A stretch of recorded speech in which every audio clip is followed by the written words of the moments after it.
Hey Laura, all right, let's go take a look. Talking about cropping, that's great. Cropping tool is excellent, isn't it? That's such a great tool. Listen, I want to tell you something. I just shared this with another student. Back in the day, that cropping tool didn't have the ability to move the background image around to find your sweet spot, so to speak. Just kind of had a place to crop it, see if it worked. If it didn't, we had to go back in, crop it again. So this kind of live preview of the crop is just so cool. So excellent. So okay, still yeah, I agree that the background image is pretty damaged, but let's go ahead and jump right over to the banner ad. I think it's great. I do. I think that you're showing proficiency. There's a couple of things I think that are really going to improve the harmony of this piece, and I think right now there's just too much. It's like everything's big.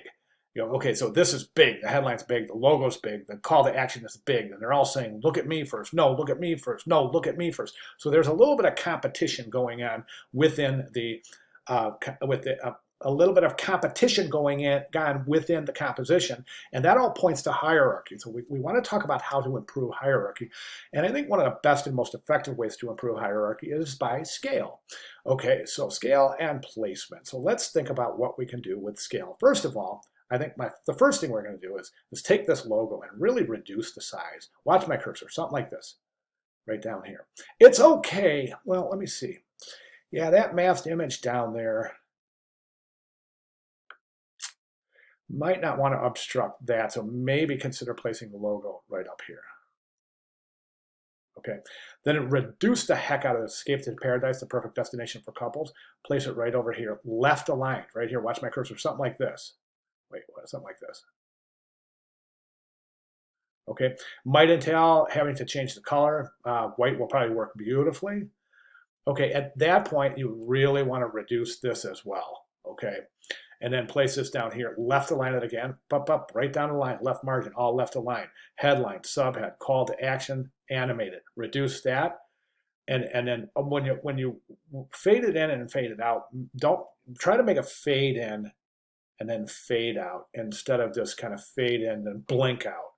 Okay, fade in, fade out, and make sure it's still visible even at its lowest point of opacity so that the viewer can still see it. So basically it's not completely invisible, but it starts out semi-visible, comes to complete visibility, then fades back to semi visible. Sorry, my fingers are it's kind of freaky, right? So anyways, you see what I'm saying? So it starts out semi-visible, fades in, and then fades back out to semi, and then fades back in, and loops like that, right?